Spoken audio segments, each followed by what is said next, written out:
शाजापुर जिले के मक्सी में बीते बुधवार को भाजपा के सदस्यता अभियान के दौरान एक ही समुदाय के दो पक्षों में विवाद हो गया। विवाद इतना बढ़ गया कि आपस में पथराव और गोलीबारी हो गई, जिसमें एक युवक अमजद की मौत हो गई। मृतक अमजद के घर शुक्रवार को मध्य प्रदेश के पूर्व मुख्यमंत्री और कांग्रेस के वरिष्ठ नेता दिग्विजय सिंह पहुंचे और मृतक के परिजनों से मुलाकात कर मामले की जानकारी ली, साथ ही अपनी शोक संवेदन व्यक्त की। बाद में दिग्विजय सिंह मृतक के घर से रेस्ट हाउस तक पैदल गए और उन्होंने मीडिया से चर्चा की। मीडिया से चर्चा के दौरान पूर्व मुख्यमंत्री दिग्विजय सिंह ने भाजपा को आड़े हाथों ले लिया। वहीं प्रशासन पर भी कई गंभीर आरोप लगाए हैं।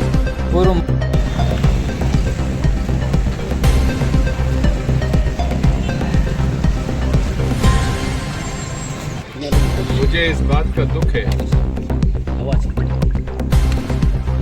कि मालवा पूरे क्षेत्र में जो सांप्रदायिक सद्भाव का वातावरण था उसे नष्ट किया जा रहा है।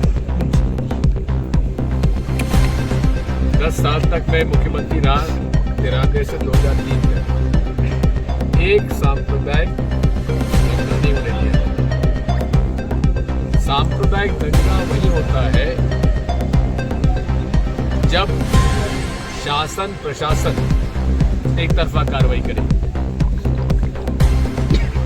और लगातार हम 20 साल से देख रहे हैं मध्य प्रदेश में जो निष्पक्ष ईमानदार पुलिस अफसर है, पुलिस कर्मी है, अगर वो संविधान, नियम और कानून का पालन करें तो उन्हें तत्काल प्रताड़ित किया जाता है। अभी एक उदाहरण मैं आपको देखता हूं रतलाम में जुलूस में कहीं किसी मुस्लिम ने पत्थर नहीं फेंका, लेकिन कुछ विश्व हिंदू परिषद और बजरंग दल के बीजेपी के संघ के लोगों ने वहां शिकायत की, दंगा किया और उस पर उन्होंने दंगा फसाद फैलाने का पूरा प्रयास किया। लेकिन मैं बधाई देता हूं तत्कालीन एसपी साहब, जिन्होंने पूरा रिकॉर्ड देखा और उसमें कहीं उनको प्रमाण नहीं मिला कोई भी मुसलमान नहीं पत्थर फेंका, और जिसके कारण फिर जिन लोगों ने वहां उत्पात किया उन्होंने उनको गिरफ्तार किया, कार्रवाई की। उसका हश्र क्या हुआ, उन्हें 24 घंटे के अंदर रात को 12 बजे उनको वहां से स्थानांतरित कर दिया गया। जो ईमानदारी से, जिसने निष्पक्षता से संविधान, नियम और कानून का पालन किया, उस पुलिस अधीक्षक को मुख्यमंत्री ने दबाव में आकर स्थानांतर कर दिया। अब इस प्रकार का उदाहरण होगा तो कौन पुलिस अधिकारी, कर्मचारी काम ईमानदारी से करेगा। अब यहाँ के टीआई साहब के बारे में बताया जाता है, भीम सिंह पटेल, कांग्रेस सरकार आती है तो तुम बुलाते कांग्रेस के पास। राम मंदिर का जुलूस निकला तो बताया गया कि टीआई साहब ने डमरू बजाते हुए उसमें भाग लिया। उसका वीडियो हमारे पत्रकार साहब के पास है, उनको बधाई देता हूं, उसमें साहस दिखा के। अब ये घटना पे मैं आता हूं। भारतीय जनता पार्टी का मिस्ड कॉल करो और भाजपा का सदस्य बनो। तो समीर नाम का एक मुस्लिम लड़का जो कि दबाव में भाजपा में चला गया और भाजपा के जो उल्टे सीधे धंधे चल रहे हैं यहाँ पर एजेंटी के और एजेंटी के आसपास के शराब के, उसमें शामिल हो गया और उसने अनीस को कहा कि भाई तू भाजपा का मेंबर बन जा, यहाँ आ जा। वो गया, क्या बात है कि तू बन जा मेंबर। उसने कहा मैं तो नहीं बनता मेंबर, भाजपा क्यों बनूं। तो उसने कालू पटेल हमारे जो नगर पालिका अध्यक्ष के पति है, उन्होंने कहा देख, हालांकि अब उनके पिता शंकर लाल पटेल तो यहाँ की नगर पालिका का पहला अध्यक्ष बनाने का काम मैंने किया था। मैंने ही उनको अध्यक्ष बनाया था जब मैं प्रदेश बनवाया था मुराली। अब नगर पालिका में बात हो गई रामचंद्र पटेल शंकर लाल पटेल के परिवार में, नगर पालिका का चुनाव लड़ लिए। तो उसके बाद मुझे जो जानकारी मिली है मैं उसकी और ताकीद कर रहा हूं। कालू पटेल ने उसे कहा सदस्य बनो, नहीं तो छाती पे गोली खाओ। और उसके बाद उनके भाई गाड़ी लेकर अनीस के घर के सामने खड़े हो गए और काफी कहा इनको सबको ठीक करो, भाजपा का सदस्य बनाओ, नहीं तो इन सबको घर जला दो, झोंपड़ी जला दो। गोली चलाई। उस परिवार की महिलाएं जब थाने में गईं तो वही भीम सिंह पटेल साहब DI साहब, जो कि जैसी सरकार आती उसके मालिक हो जाते हैं, वो नियम और कानून से नहीं चलते, वो अपना हिसाब किताब करके चलते हैं। हिसाब किताब कैसे होता है? अब यहाँ पे बस स्टैंड की एजेंटी की वसूली रोज होती है 5,000 से 10,000 रुपए। अब उस एजेंटी में कितना हिस्सा DI साहब का हम नहीं जानते, लेकिन वो एक हिस्सा है जो जानकारी मिली है कि सारे झगड़े की जड़ वो है मक्सी बस स्टैंड की एजेंटी। मैं तो कहूंगा कि मुख्यमंत्री जी इसकी जांच भी करिए। ये पैसा इकट्ठा जो हो रहा है कितना नगर पालिका में जा रहा है, कितना नगर पालिका के लोगों के जेब में जा रहा है। और उसके बाद जब वो महिलाएं थाने में गई तो उन्होंने FIR दर्ज करने से मना कर दिया। गोली चली, उसकी रिपोर्ट करी, उसको भी नहीं। 24 तारीख को अनवर और कुछ लोग इसके जो भाई थे मोहल्ले के लोग SP साहब के पास गए। SP साहब भी अनसुनी कर दी। अरे गोली चल रही है आपके थाने में और आप उस पर कार्रवाई नहीं कर रहे हैं, आप DI से नहीं कर रहे, तुमने FIR क्यों नहीं दर्ज की? ये कौन सी पुलिस ये कानून के अंदर काम कर रहे हैं? मुझे इस बात का दुख है कि अनवर मेरे घर पर आया 24 तारीख की शाम को, मैं नहीं मिल पाया, एक निजी कार से बाहर चला गया था। अगर मुझसे मिल लेता तो उसी दिन मैं SP साहब को बोल के जरा इसको ठीक तरह से डील करता। लेकिन उसके बाद 25 को तो यहाँ पत्थरबाजी और गोलबाजी, गोली चल गई और उसमें अमजद मर गया। अमजद के साले साहब को जावेद जुनेद को गोली लगी है और जुनेद के का भाई शकीब 2010 में लड़कों में क्रिकेट मैच का झगड़ा हो गया था, उसमें भी मारा गया था। और जिन्होंने गोली चलाई थी मारे गए, जिन्होंने मारा था उनका 3 महीने में जमानत हो गई। आज भी हाई कोर्ट में मुकदमा चला हुआ है। मैं आपसे ये कहने आया हूं कि आज यदि अमजद की जान गई है तो अमजद की जान इसलिए गई है कि शाहजहांपुर की पुलिस के निकम्मेपन से और पक्षपाती व्यवहार के कारण ये जान गई।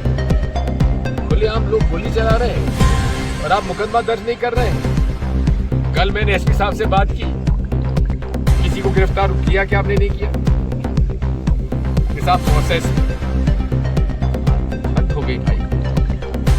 आज मेरे पास मैसेज आता है पुलिस की तरफ से कि आप वहां मत जाइए। मैं क्यों ना जाऊं कि वहां बहुत टेंशन है।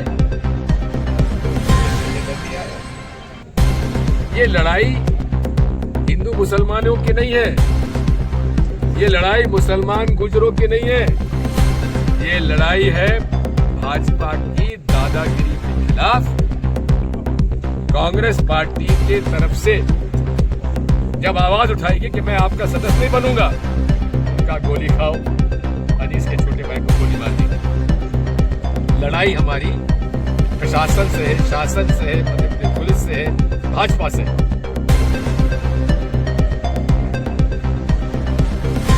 और तो और पुलिस की तरफ से एक और मैसेज आया कि साहब मत जाइए, सारे गुजर आप भाजपा पे चले जाएंगे। अरे मैंने कहा ये गुजर क्यों चले जाएंगे? आज हुकुम सिंह करा की तबीयत ठीक रहती तो आज ये घटना ही नहीं होती के रहते हुए। तो साथियों, मैं इस पूरी घटना की जिम्मेदार और जवाबदारी एसपी शाजापुर और टीआई मछलीपट्टी करता हूं और इनके खिलाफ सरकार को कार्रवाई करना चाहिए। सुप्रीम कोर्ट ने गाइडलाइन दी हुई है 2018 से किस तरह से इसको कंट्रोल करना चाहिए, लेकिन यहाँ तो भारतीय जनता पार्टी के गुलाम की तरह काम कर रही है पुलिस। उनके लिए नियम नहीं है, कानून नहीं है, संविधान नहीं है। अरे भाजपा के कार्यकर्ता हट रहे, टीआई को हट रहे, इस तरह की लैंग्वेज यूज कर रहे हैं। करते कि नहीं करते? इस तरह से पुलिस से लेंगे क्या? कौन की हिम्मत होगी पुलिस की? सबका हिस्सा बना हुआ है, पूरे प्रदेश को बर्बाद कर दिया भारतीय जनता पार्टी। एक भी भ्रष्टाचार का प्रकरण बताओ जो भारतीय जनता पार्टी के राज में किसी के खिलाफ कार्रवाई हुई हो? खुलेआम लूट मची, धंधा हो रहा है, दलाली चल रही है। और आजकल मिस कॉल करो, भाजपा सदस्य बनो, चाहे कितना बड़ा गुंडा हो, चाहे कितना बड़ा अपराधी हो, कितना बड़ा तस्कर हो, आप उसको हाथ नहीं लगा सकते। उसके पास भाजपा का मिस्ड कॉल सर्टिफिकेट है। यह हालत हो गई है मध्य प्रदेश, इसलिए मैं आया हूँ। भाजपा के जो प्रदेश अध्यक्ष उन्होंने कहा है, वी.डी. शर्मा ने, जो देश विरोधी लोग हैं वो इस तरह की घटनाएं कर रहे हैं और कांग्रेस उनका सहयोग कर रही है। देश विरोधी ये बात वी.डी. शर्मा जी और शिवराज सिंह चौहान मेरे खिलाफ उन्होंने बयान दोनों ने दिया, आतंकी है दिग्विजय सिंह। तो मैं शिवराज सिंह चौहान के राज में थाने में गया कि साहब मैं अगर आतंकी मुझे गिरफ्तार करो, टीआई वहां बोले कि साहब आप पर कोई मुकदमा नहीं है। मैंने कहा फिर ये झूठ क्यों बोलता मुख्यमंत्री? उसका बोलता शिवराज सिंह चौहान। दूसरी तरफ जो आईएसआई के लिए पैसा लेकर जासूसी कर रहे थे, ध्रुव सक्सेना और बजरंग दल के लोग, उनके खिलाफ राष्ट्रद्रोह का कानून नहीं लगा, उनकी जमानत नीचे से ही हो गई और तत्कालीन सरकार अपील में भी नहीं गई। हमारी सरकार रह जाती तो एक एक मुकदमा हम लोग उठाए करते, उस पर भी मैं मुकदमा हाथ में। अरे जो लोग खुलेआम से आईएसआई से पैसा ले रहे हैं, उसका तो मैं आपको 15 नाम गिना देता हूँ। बजरंग दल के कौंसल, इन सब लोगों ने, वो सब बजरंग दल के लोग थे। वहाँ का सतना का तो अध्यक्ष था, तो ये सारे के सारे उनके खिलाफ आज तक कार्रवाई नहीं हुई। और मोदी जी पाकिस्तान हमसे कहते हैं दिग्विजय सिंह पाकिस्तान जाओ, हम तो नहीं गए, लेकिन मोदी जी तो गए थे बिरयानी खाने के लिए। उनसे किसी ने क्यों नहीं पूछा? और पहली बार आईएसआई जब हमारे यहाँ हमला हुआ एयरबेस पर, कभी भी भारत सरकार ने आईएसआई के लोगों को यहाँ पे जांच करने के लिए कभी आमंत्रित नहीं किया। मोदी जी